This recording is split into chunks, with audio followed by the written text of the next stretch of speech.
আজকে আমি এমন একটা নরম ফুলকো নাস্তা বানাতে যাচ্ছি যেটা বাইরে হালকা ক্রিস্পি আর ভিতরে একদম তুলার মতো সফট। বিশ্বাস করুন, এত কম উপকরণে এত মজার নাস্তা হবে আমি নিজেও ভাবিনি। রুটি না, পিঠা না, আবার পুরিও না, কিন্তু খেতে একদম অসাধারণ। সকালের নাস্তা, বাচ্চাদের টিফিন বা বিকেলে চায়ের সাথে একবার বানালে বারবার বানাতে ইচ্ছে করবে। তাই ভিডিওটা শেষ পর্যন্ত দেখুন, পুরো রেসিপিটা ধাপে ধাপে দেখাচ্ছি। প্রথমে আমি একটি ছোট বাটি মেপে 2 বাটি পরিমাণ ময়দা নিয়ে নিলাম। এবার এখানে দিয়ে দিচ্ছি যে বাটি মেপে আমি ময়দা নিয়েছি সেই বাটি মেপে হাফ বাটি পরিমাণ সুজি। এবার এখানে স্বাদ অনুযায়ী লবণ দিয়ে দিলাম আর দিয়ে দিব চা চামচে 2 চা চামচ পরিমাণ চিনি।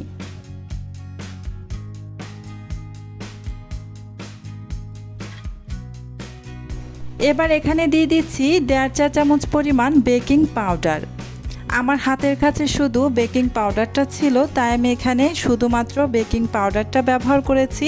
যদি বেকিং পাউডারটা ব্যবহার করেন তাহলে অবশ্যই 1.5 চা চামচ পরিমাণ বেকিং পাউডার দিতে হবে।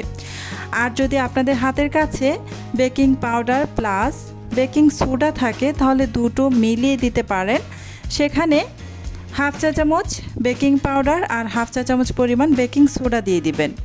ভালোভাবে শুকনো উপকরণগুলো নেড়েচেড়ে মিশিয়ে নিয়ে এবার দিয়ে দিচ্ছি এখানে হাফ বাটি পরিমাণ টক দই।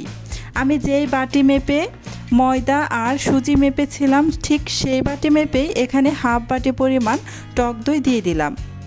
টক দইটা দেওয়ার পর ময়দার সাথে ভালো করে একটু মিশিয়ে নিচ্ছি। এখন পর্যন্ত যারা যারা আমার ভিডিওটা দেখতেছেন প্লিজ আমার ভিডিওতে একটা লাইক দিয়ে দিবেন। আর আমার চ্যানেলটি যদি আগে থেকেই সাবস্ক্রাইব করে দেওয়া না থাকে প্লিজ আমার চ্যানেলটি সাবস্ক্রাইব করে পাশে থাকা বেল আইকনটি অন করে রাখবেন।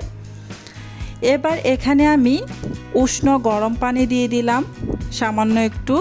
অল্প অল্প পানি দিয়ে আমরা রুটি পরোটার জন্য যেভাবে ডোটা বানিয়ে থাকি ঠিক সেভাবেই ডোটা বানিয়ে নেব।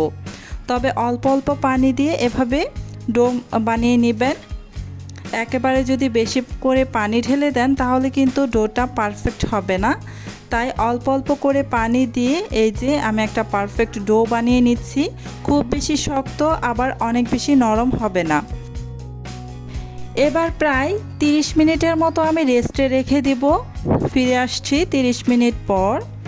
এই যে 30 মিনিট পর আমি ঢাকাটা সরিয়ে নিয়েছি। এই যে দেখতেই পাচ্ছেন আগের তুলনায় অনেক বেশি সফট হয়ে গিয়েছে।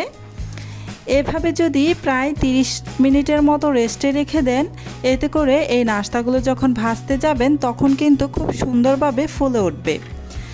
কিছুক্ষণ মথে নিয়ে আমি এখান থেকে কয়েকটা লেচি কেটে নিলাম। এবার এখান থেকে একটি লেচি আমি নিয়ে নিচ্ছি। এবার এই লেচিটা দিয়ে আমি একটি ছোট সাইজের রুটি বেলে নেব। একটু মোটা করে বেলতে হবে। আমি সামান্য একটু ময়দা ছিটিয়ে দিয়ে ছোট সাইজের একটি রুটি বেলে নিচ্ছি। ছোট সাইজের একটি রুটি বেলে নিয়েছি আর এই রুটিটা একটু মোটা সাইজের হবে। এবার এই যে একটি প্লাস্টিকের কৌটা নিয়ে এই যে এভাবে আমি কেটে নিচ্ছি। আপনারা যে কোনো গ্লাস বা ছোট বাটি দিয়েও এভাবে কেটে একটু সমান করে নিতে পারেন। এই যে দেখুন একটা গোল শেপ এসে গিয়েছে। এভাবেই আমি আরও একটি আপনাদের বানিয়ে দেখিয়ে দিচ্ছি।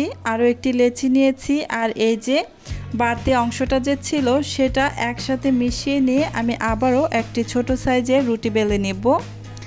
রুটিটা বেলার সুবিধার্থে সামান্য একটু ময়দা ছিটিয়ে দিলাম।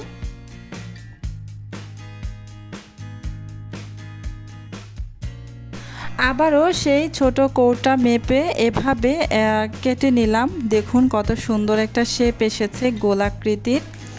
এভাবে কিন্তু আমি সবগুলো বানিয়ে ফেলবো। সবগুলো বানিয়ে নিয়ে এই যে চলে এসেছে চুলায় ভাজার জন্য। চুলায় একটা প্যান বসিয়ে পর্যাপ্ত পরিমাণে এখানে তেল দিয়ে দিয়েছি। খুব বেশি তেল লাগবে না, সামান্য একটুই তেল দিয়েছি। এবার এখানে আমি প্রায় 2 থেকে 3টির মতো নাস্তা দিয়ে দিচ্ছি। চুলার আঁচ মিডিয়াম টু লোতে রেখে তারপর কিন্তু এই নাস্তাগুলো ভেজে নিতে হবে।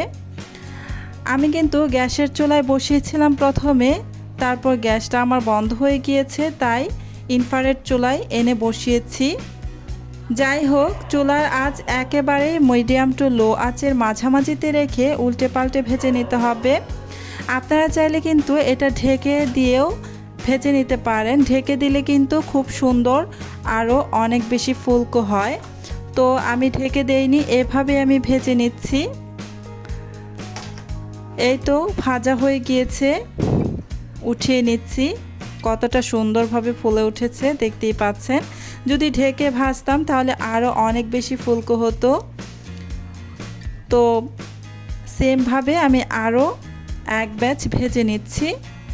চুলার আঁচ কিন্তু মিডিয়াম টু লো আঁচের মাঝামাঝিতে রেখেই ভেজে নিতে হবে, যেহেতু এগুলো একটু মোটা সাইজের, তাই এগুলোকে একটু সময় নিয়ে ভাজতে হবে। এই তো এগুলো আমার ভাজা হয়ে গিয়েছে, এগুলোকেও আমি উঠিয়ে নিব। সেমভাবে আমি সবগুলোই ভেজে নেব।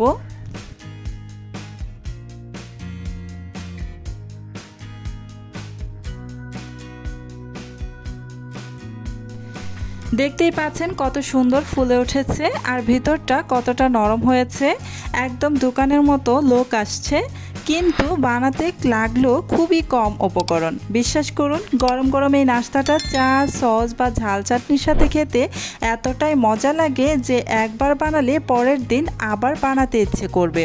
আর সবচেয়ে ভালো বিষয় হলো এটা বানাতে বেশি সময়ও লাগে না, ঝামেলাও কম, কিন্তু খেতে একদম লেভেল। আপনারা অবশ্যই একবার ট্রাই করে দেখবেন, আর বানিয়ে কেমন লাগলো সেটা কমেন্টে জানাতে ভুলবেন না।